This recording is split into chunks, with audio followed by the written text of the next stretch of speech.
दोस्तों, हर हर महादेव। आज की कथा। शुक्राचार्य को मृत संजीवनी की प्राप्ति। सनत कुमार जी बोले, हे व्यास जी, अब मैं आपको यह बताता हूँ कि दैत्य गुरु शुक्राचार्य को भगवान शिव से मृत्युंजय नामक मृत्यु को जीत लेने वाली उत्तम विद्या कैसे प्राप्त हुई। एक बार की बात है, शुक्राचार्य वाराणसी नामक नगरी में जाकर भगवान विश्वनाथ का ध्यान करते हुए उनकी घोर तपस्या करने लगे। इससे पूर्व उन्होंने वहां भगवान शिव के शिवलिंग की स्थापना की तथा वहां एक रमणीक कुआं भी खुदवाया। तत्पश्चात उसमें शिवलिंग को 32 सेर पंचामृत से 1,00,000 बार अभिषेक कराने के बाद सुंदर सुगंधित द्रव्यों से स्नान कराकर उस अमृतमय ज्योतिर्लिंग की स्थापना की।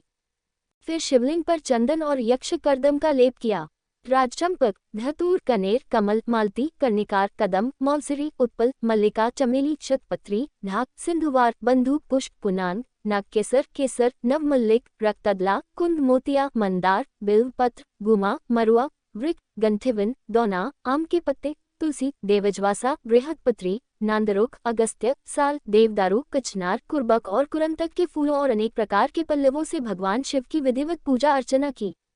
भगवान शिव के सहस्र नामों का जाप कर उनकी स्तुति की।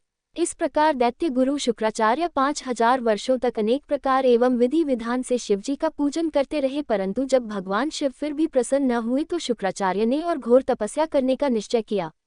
तब उन्होंने इंद्रियों की चंचलता को दूर करने के लिए उसे भावना रूपी जल से प्रक्षालित किया और पुनः शिवजी की घोर तपस्या करने लगे।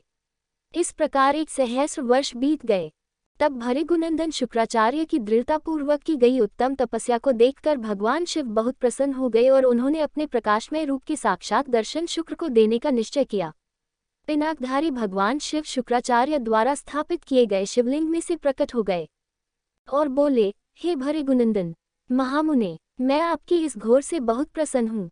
आप अपना इच्छित वर मुझसे मांग सकते हो। आपकी प्रत्येक इच्छा मैं अवश्य पूरी करूँगा। मांगो, क्या मांगना चाहते हो। भगवान शिव के इस प्रकार के उत्तम वचनों को सुनकर शुक्राचार्य ने देवाधिदेव भगवान शिव को प्रणाम किया और सिर झुकाकर अंजलि बांधकर जय जय का उच्चारण करते हुए भगवान शिव की बहुत स्तुति की और शिवजी के चरणों में ही लेट गए। तब भगवान शिव ने उन्हें अपने चरणों से ऊपर उठाया और अपने हृदय से लगा लिया। तब भगवान शिव बोले, हे शुक्र, आपने जो यह मेरा ज्योतिर्लिंग स्थापित किया है और इसकी नियमपूर्वक कठिन आराधना की है, इससे मैं तुम पर बहुत प्रसन्न हूँ। कहो, क्या मांगना चाहते हो। देवाधिदेव महादेव जी के वचन सुनकर शुक्र पुनः उनकी स्तुति करने लगे। तब भगवान शिव ने देखा कि शुक्राचार्य कुछ नहीं मांग रहे हैं।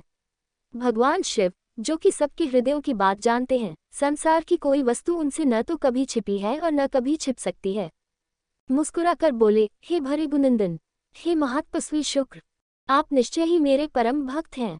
आपने इस पवित्र काशी नगरी में मेरे ज्योतिर्लिंग की स्थापना करके उत्तम मन से भक्तिमय आराधना की है। जिस प्रकार एक पुत्र अपने पिता का आदर एवं पूजन करता है, तुमने उससे भी बढ़कर कार्य किया है। अतः मैं तुम्हें यह वरदान देता हूँ कि तुम अपने इसी रूप में मेरे उदर में प्रवेश करोगे तथा मेरे इंद्रिय मार्ग से निकलकर मेरे पुत्र के रूप में जन्म ग्रहण करोगे। तुम्हें मैं अपनी मृत संजीवनी नामक विद्या भी प्रदान करता हूँ, जिसे मैंने अपने तपोबल द्वारा रचा है। तुम्हारे अंदर तप की अनमोल निधि है, जो कि तुम्हारी योग्यता है। इस विद्या का प्रयोग जिस तुम मृत जीव पर भी करोगे, वह निश्चय ही जी उठेगा। तुम आसमान में चमकते हुए तारे के रूप में स्थित होगे और सभी ग्रहों में प्रधान माने जाओगे। जब तुम्हारा उदय होगा वह समय अति शुभ माना जाएगा और उसमें विवाह एवं सभी धर्म कार्य किए जा सकेंगे। सभी नंदा, प्रतिपदा, षष्ठी और एकादशी तिथियां अत्यंत शुभ मानी जाएंगी। तुम्हारे द्वारा स्थापित किया गया यह ज्योतिर्लिंग इस संसार में तुम्हारे ही नाम अर्थात शुक्रेश नाम से विख्यात होगा। जो मनुष्य श्रद्धा और उत्तम भक्ति भाव से इसकी पूजा अर्चना करेंगे, उन्हें सिद्धि की प्राप्ति होगी। जो मनुष्य पूरे वर्ष शुक्रवार के दिन शुक्रताल में स्नान कर शुक्रेश लिंग की अर्चना करेंगे, वे सौभाग्यशाली होंगे और उन्हें पुत्र की प्राप्ति होगी।